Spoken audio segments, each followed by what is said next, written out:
Le président de la République s'est rendu à l'hôpital HJ de Kinshasa pour s'enquérir de la santé de 2 compatriotes accidentés dans l'effervescence populaire du retour au pays du chef de l'État le jeudi 4 novembre dernier.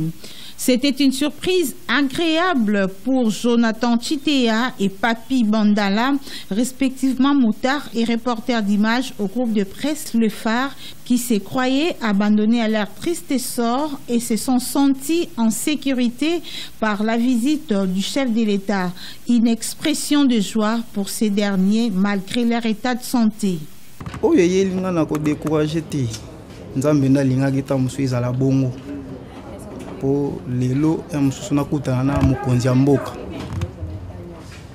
Donc, merci d'abord à l'équipe Mobimba président. Nandenge Bazunga pena prise en charge. Non, moi je remercie d'abord le chef de l'État parce qu'il est notre chef. C'est le papa, le père de la famille. Que le bon Dieu lui garde encore en vie, comme il est en train de penser pour nous. Le président de la République est venu s'enquérir personnellement de l'évolution de santé de ces 2 patients internés à HJ Hôpital, s'ils bénéficient des soins médicaux adéquats et sur l'instruction et prise en charge du président de la République. Pour rappel, ces 2 patients internés à HJ Hôpital ont été accidentellement percutés par une voiture d'escorte présidentielle le jeudi dernier à l'effervescence populaire du retour au pays du chef de l'État, Félix Antoine Tshisekedi Tshilombo, après son périple à l'étranger. Le ministre de l'Enseignement primaire, secondaire et technique, le professeur Tony Mwaba Kazadi, séjourne depuis hier dimanche à Paris dans le cadre d'une mission officielle. C'est ce lundi 8 avril que le patron de l'EPST a pris part à la 41e session de l'Assemblée générale de l'UNESCO où il représente la Commission nationale de l'UNESCO. Au cours de ces travaux, le ministre Tony Mwaba Kazadi va intervenir le mercredi 10 novembre prochain. Conduite par le vice-premier ministre, ministre des Affaires étrangères, la délégation congolaise est composée de ministres du tourisme, des cultures et arts, à l'instar du ministre de l'EPST, Tony Mwaba. Père, Nini Tossalité. Nini Tossalité, ce titre de la chanson du groupe musique populaire de la révolution dit MPR, domine l'actualité dans les réseaux sociaux depuis le vendredi 6 novembre dernier. Nini Tossalité, cette petite phrase résume l'indignation de la jeunesse face au gouvernement depuis l'époque post-coloniale à ce jour.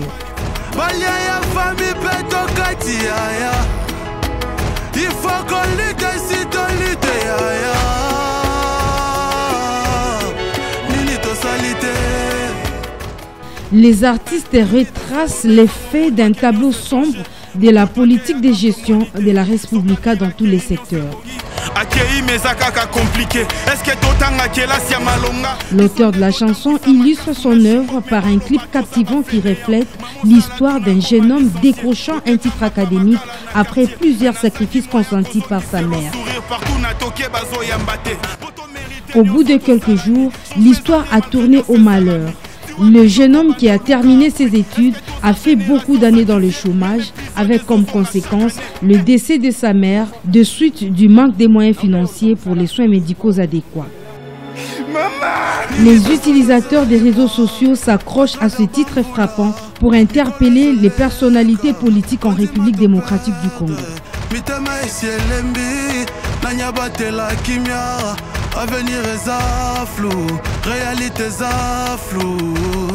Interrogé sur le sujet, Patrick Mouyaya, porte-parole du gouvernement, a affirmé avoir été touché par cette chanson à laquelle il tire des leçons, que ce n'est pas parce qu'on a fait hier et que ça n'a pas marché qu'on ne doit plus faire demain. Le ministre des Médias a conscientisé pour sa part la jeunesse à ne jamais renoncer pour se battre dans la vie.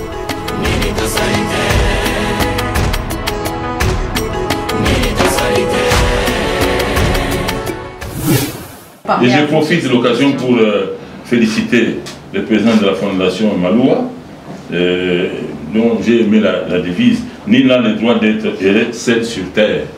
Et voilà, nous sommes déjà membres sympathisants de cette fondation qui assiste, n'est-ce pas, des ONG, des fondations en matière de Kuluna, en matière des handicapés, en matière d'aide aux enfants qui sont défavorisés, hein, assistantes, même les écoles.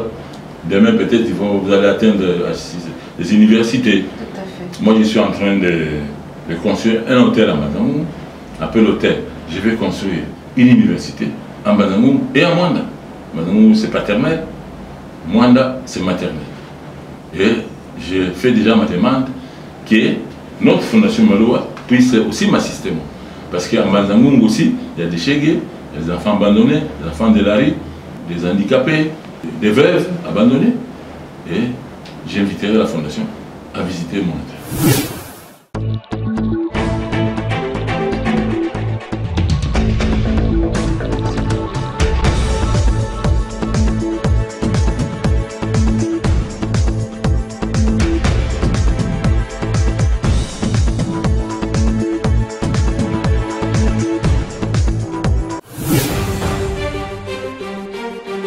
Mesdames et messieurs, bienvenue dans cette revue de presse. Débutons avec le vrai modérateur qui révèle, pour exiger l'amélioration de leur salaire et meilleures conditions de travail, les travailleurs de l'archidiocèse de Kinshasa en grève dès aujourd'hui. Au journal des renchérir, les grandes sociales touchent également l'archidiocèse de Kinshasa, dont les travailleurs ont décidé de déprier dès aujourd'hui 8 novembre. Le personnel des catholiques va répondre au mot d'ordre lancé par les syndicats des travailleurs de l'archidiocèse de Kinshasa. Ils exigent à leur employeur le paiement de la totalité des salaires minimums interprofessionnels garantis avant d'évoquer les meilleures conditions de travail. Au journal des poursuivre, les services de l'archidiocèse font savoir que les correspondances du syndicat n'ont aucune valeur juridique et ne sourcent aucun droit. Elles menacent tout travailleur qui se livrerait à une grève sauvage et toute forme de conséquences légales. Et de leur côté, la synergie des syndicats des enseignants de la République démocratique du Congo met en garde tous les gestionnaires qui menacent les enseignants dans les écoles et se réserve le droit de saisir les instances compétentes en cas d'abus de pouvoir. Et de son côté, les tri hebdomadaires Congo Nouveau révèlent, intraitable, Kabuya s'attaque encore au cardinal Ambongo. Le secrétaire général de l'Union pour la démocratie et le progrès social, Augustin Kabuya, s'en est une fois de plus pris à l'archevêque de Kinshasa, le cardinal Ambongo.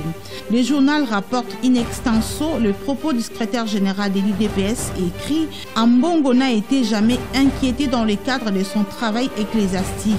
C'est au contraire lui qui a abandonné l'Église pour nous rejoindre dans la politique et s'aimer la confusion au sein de l'opinion publique », dit Kabuya, qui ajoute que l'Église catholique est composée de 56 évêques. Chacun a une diocèse bien déterminée qu'il gère de manière autonome. Pourquoi c'est seulement un évêque qui pose problème et qui se croit au-dessus de tous les autres évêques, qui d'ailleurs soutient les institutions du pays, se demande celui qu'on appelle le moine Abouté, dit fils aîné de l'Union pour la démocratie et le progrès social. Le quotidien L'Avenir lui parle de l'interview du ministre de la Communication à France 24 et titre « Des passages sur France 24, Mouyaya dit non au calcul politicien ». Contrairement à une certaine opposition, Mouyaya souligne qu'il n'y a pas de dérivés dictatoriales en République démocratique du Congo. Pour lui, il faudra éviter que les calculs politiques ou politiciens ne viennent plomber l'élan qu'il y a en rapport avec le travail qui est en cours. À l'en croire, s'il y a une divergence en interne au sujet du positionnement des uns et des autres au bureau de la CENI, ce n'est pas une occasion pour dire que tout doit cesser.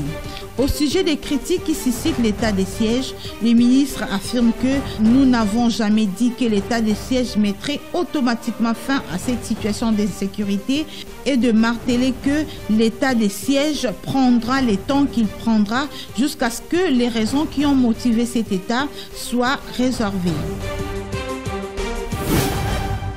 Un mot sur l'économie, le quotidien Le Journal révèle Jean-Marie Kalumba, les importateurs de cire gelée gagnent environ 120% des bénéfices sur le dos des Congolais. Le ministre national de l'économie Jean-Marie Kalumba a exprimé son regret sur ce qu'il qualifie la mauvaise foi des importateurs de produits cire gelée.